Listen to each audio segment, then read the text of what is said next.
क्या कोई आदमी किसी जहाज की खिड़की पर लटक कर या उसके पहिए में छुपकर या प्लेन की छत को या किसी दरवाजे को पकड़कर या कोई इंसान ऐसी हवाई सफर कर सकता है? और क्या वो बच सकता है? तो उसका जवाब है हाँ। आज की वीडियो में हम आपको पंजाब के दो भाइयों की ऐसी सच्ची कहानी बताने वाले हैं जो सच नहीं लगती, लेकिन दोनों के इस कारनामे ने इतिहास रच डाला। तो चलिए जानते हैं इनके बारे में। ये बात सन 1986 की है। पंजाब में दो भाई रहते थे। एक का नाम था प्रदीप सैनी और दूसरे का नाम था विजय सैनी। जिसमें विजय छोटा था, उसकी उम्र 19 साल थी, और प्रदीप बड़ा भाई था, उसकी उम्र 23 साल थी। दोनों लड़के के पिता एक किसान थे और यहाँ दोनों भाई कुछ कारणों से भारत के बाहर विदेश जाना चाहते थे। अब लीगली वीजा लेकर किसी देश में जाना तो उनके लिए बहुत मुश्किल था, लेकिन उन्हें एक एजेंट मिला जिसने कहा कि तुम सीधे रास्ते से तो लंदन नहीं जा सकते, लेकिन मैं तुम्हें सीक्रेटली प्लेन में लगेज यानी कि सामान रखने वाली जगह में अपनी सेटिंग से बिठा दूंगा और तुम्हें वहां पर एयरपोर्ट पर उतार दिया जाएगा। वो दोनों भाई इस बात के लिए राजी हो गए, लेकिन वो एजेंट बार बार बात टालता गया।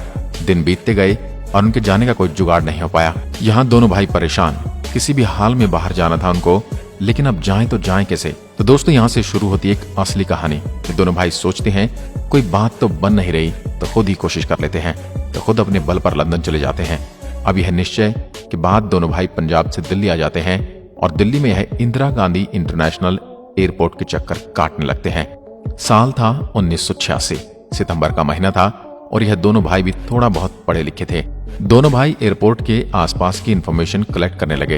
ये जानने लगे कि कब कहां कौन तैनात है, कितनी पुलिस कहां पर है और एयरपोर्ट के अंदर जाने के क्या क्या रास्ते हैं। अब दोस्तों सीधी बात है कि मेन डोर से तो अंदर जा नहीं सकते थे, इसलिए उन्होंने एयरपोर्ट के पूरे कंपाउंड को समझा और ये जान लिया कि एयरपोर्ट बहुत बड़ा है और इसकी कई जगह पर दूर दूर तक दीवारें फैली हैं और यह जगह सुनसान भी है, यहाँ कोई आता जाता नहीं है। और आखिरकार सितंबर से अक्टूबर तक 1 महीने की रैकिंग करने के बाद ये दोनों भाई एयरपोर्ट के अंदर घुसने का एक फाइनल रास्ता ढूंढ लेते हैं। और इस सब के बीच वो लोग ब्रिटेन जाने वाली, लंदन जाने वाली कितनी फ्लाइटें हैं, उनकी टाइमिंग क्या है, ये सब भी पता लगाते हैं। अब आखिरकार दोनों भाई एयरपोर्ट के अंदर दाखिल होते हैं और प्लान के मुताबिक एक प्लेन की रनवे पर चले जाते हैं, जहां पर प्लेन टेक ऑफ करने से पहले कुछ देर खड़े रहते हैं और उसके बाद यह दोनों भाई सिक्योरिटी और लोगों से बचकर प्लेन के लैंडिंग गियर में बैठ जाते हैं। और प्लेन का लैंडिंग गियर दरअसल बड़ा होता है, उसमें टायर के फोल्ड होने के बाद भी एक आदमी साइड में कोने में बैठ सके उतनी जगह होती है।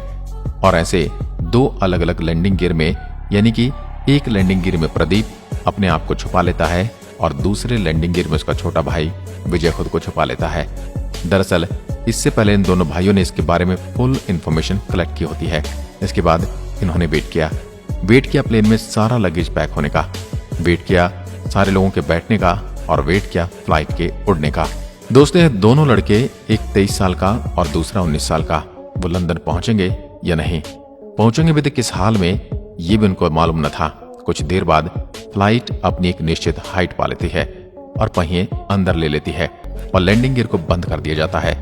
अब दोस्तों ये बहुत ही खतरनाक मंजर होता है। जब पहिए हिलते हैं या पहिए में कंपन होती है तो भूचाल सा महसूस होता है और यहाँ पर हाइट पकड़ने के बाद टेम्परेचर और हवाओं से लड़ना तो एक अलग ही बात हो जाती है। फ्लाइट 800 से 900 किलोमीटर प्रति घंटा की स्पीड से चलती है और हवाएं कान फाड़ देने वाली होती हैं। ये दोनों भाई टेक ऑफ करते ही बहुत डर गए। नजारा बहुत ही भयंकर था, आवाज इतनी कि कान फट जाए और ऊपर से फ्लाइट धीरे धीरे 1000 से 1100 मीटर की हाइट पकड़ लेती है। यहाँ पर ऑक्सीजन नहीं के बराबर और टेम्परेचर -50 से 55 डिग्री सेल्सियस। इस हालात में किसी का भी जिंदा रहना मुश्किल था और दिल्ली से लंदन का सफर करीब 9 से 9.5 घंटे का। अब दोस्तों करीब 9 घंटे बाद यह प्लेन लंदन के हीथ्रो एयरपोर्ट पर लैंड करता है और प्लेन के लैंड करते ही सबसे पहला यहाँ पर एक इंसान पहुंचता है, जो था वहां पर लगेज कलेक्ट करने वाली टीम का एक मेंबर। और यह इंसान जैसे ही वहां पहुंचता है वह सबसे पहले देखता है जो पहिया होता है उसके नीचे एक इंसान बेहद ठंड से जूझ रहा है। वो कांप रहा होता है रोड पर नीचे। यह इंसान कुछ समझ नहीं पाता कि ये कौन है, कहां से आया, क्या करना है। इसके बाद वो अपनी टीम को बताता है और पूरा स्टाफ वहां पर आता है। पुलिस आती है, डॉक्टर आते हैं, एम्बुलेंस आती है। एम्बुलेंस में उस लड़के को ले जाया जाता है और लंदन के हॉस्पिटल में उसकी शुरुआती ट्रीटमेंट शुरू हो जाती है। सांसें चल रही होती हैं, लेकिन बदन अंदर से बहुत कांप रहा होता है, मानो अभी जान निकल जाएगी और अभी यह बेहोशी की हालत में था। तब यहाँ पर दोस्तों हॉस्पिटल में डॉक्टर परेशान, पता नहीं है कैसे हो गया, ये लड़का कहाँ से आया है और कैसे रनवे पर मिला। लंदन के डॉक्टर उसे लगातार बचाने की कोशिश करते हैं। धीरे धीरे उस पर ट्रीटमेंट का असर भी होता है और वह कुछ दिन में होश में आता है। और होश में आते ही प्रदीप सबसे पहले एक सवाल पूछता है कि मेरा भाई कहाँ है। अब दोस्तों यहाँ पर समझने वाली बात यह है कि इस प्लेन से उस दिन सिर्फ एक ही लड़का मिला था, जो था प्रदीप सैनी बड़ा भाई। विजय सैनी किसी को नहीं मिला। डॉक्टर और सारा स्टाफ फिर से परेशान हो जाते हैं कि यह किसकी बात कर रहा है। अब प्रदीप बातचीत करने की हालत में था, इसलिए डॉक्टर पुलिस को बुलाते हैं और सब मिलकर उससे पूछते हैं कि आखिर उसके साथ हुआ क्या था। और प्रदीप एक ही बात लगातार दोहराता है, मेरा भाई कहाँ है, मुझे उससे मिला दो। पुलिस और डॉक्टर कहते कि हमें आपका भाई वहाँ पर नहीं मिला था। और तब प्रदीप अपनी पूरी बात वहाँ पर कहता है, कैसे दो भाई दिल्ली एयरपोर्ट से बिना टिकट्स, बिना वीजा, लैंडिंग गियर में अपने आप को फिक्स करके लंदन की ओर आगे बढ़े थे।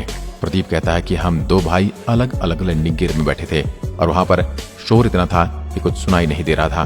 मुझे लगा जैसे मेरे कान के पर्दे फट गए हों। मुझे जबरदस्त झटके लग रहे थे, फिर भी मैं अपने आप को वहां पर सेट करके संभाल के रखा था। मैं अपने भाई के बारे में भी चिंतित था कि उसके साथ क्या हो रहा होगा। और उसके बाद अचानक बहुत ठंड लगने लगी, हवा बहुत ही फास्ट चल रही थी। मुझे कुछ समझ नहीं आ रहा था कि क्या करना है। धीरे धीरे मेरा शरीर सुन्न हो गया और उसके बाद पता नहीं क्या हुआ। अब आप लोग मुझे बताएं कि मेरा भाई कहाँ है। दोस्तों उस दिन तो पुलिस और डॉक्टर प्रदीप को कुछ नहीं बता पाए, लेकिन उसके अगले दिन पुलिस को एक खबर मिली कि लंदन के रिचमोल्ड इलाके में एक मृतदेह पड़ा है। उसके बाद प्रदीप को उसकी तस्वीर दिखाई जाती है और प्रदीप उसे पहचान लेता है, ये उसका भाई है। वह फूट फूट कर रो रहा होता है और उसे अपनी जिंदगी का सबसे बड़ा अफसोस हो रहा होता है। पोस्टमार्टम रिपोर्ट से पता चलता है कि प्रदीप के छोटे भाई विजय की मौत ऑक्सीजन की कमी और ठंड के कारण हुई है। और जब लोगों को प्रदीप की बात पर विश्वास होता है और पता चलता है कि कैसे दो भाई भारत से लंदन प्लेन के लैंडिंग गियर में बैठकर निकले थे और कैसे उसमें से एक भाई बच गया, तो किसी को भी इस बात पर यकीन नहीं हो रहा था। इस पर रिसर्च टीमों ने रिसर्च किए और एक रिसर्च टीम ने इससे ऊपर पूरी छानबीन कर यह कहा कि प्रदीप के बचने की कोई उम्मीद तो नहीं थी, लेकिन कुछ वजह थी जिसके कारण यह उस विपरीत हालत में बच गया था। डॉक्टर और रिसर्च टीम के लिए प्रदीप का बचना एक चमत्कार था, लेकिन यह चमत्कार हुआ कैसे? इसके पीछे 3 कारण थे। इस चमत्कार का पहला कारण था प्रदीप के शरीर का रिएक्ट करना बंद हो जाना।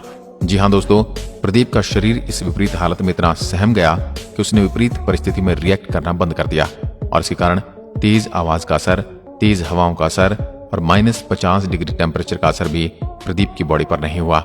यूं मानो उसकी बॉडी फीलिंग लेस हो चुकी थी। दूसरी चीज ये थी कि प्रदीप के अंदर एक स्ट्रॉन्ग विल पावर था और तीसरी चीज वो शरीर से मजबूत था।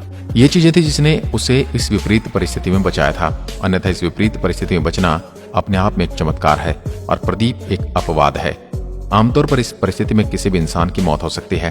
तो दोस्तों इस तरह एक पंजाब का लड़का लंदन में पहुंचा हवाई जहाज के पहिए में खुद को छुपाकर, और वो भी जिंदा हालत में। इसके बाद प्रदीप का लंदन की कोर्ट में मुकदमा भी चला और 28 साल बाद साल 2014 में प्रदीप को वहां की कोर्ट ने उसे लंदन की नागरिकता दे दी। आज प्रदीप की उम्र करीब 45 साल है। प्रदीप अपने बीवी बच्चों के साथ आज भी लंदन में ही रहता है और वो लंदन के हीथ्रो एयरपोर्ट में ही बतौर ड्राइवर का काम करता है। और दोस्तों आज भी प्रदीप को अपने जीवन में एक ही अफसोस है कि वो बच गया, लेकिन उसका भाई नहीं बच पाया। तो दोस्तों ये थी एक सच्ची कहानी। आपको कैसी लगी हमें कमेंट करके जरूर बताएं और हमारे फेसबुक पेज को फॉलो जरूर करें। धन्यवाद।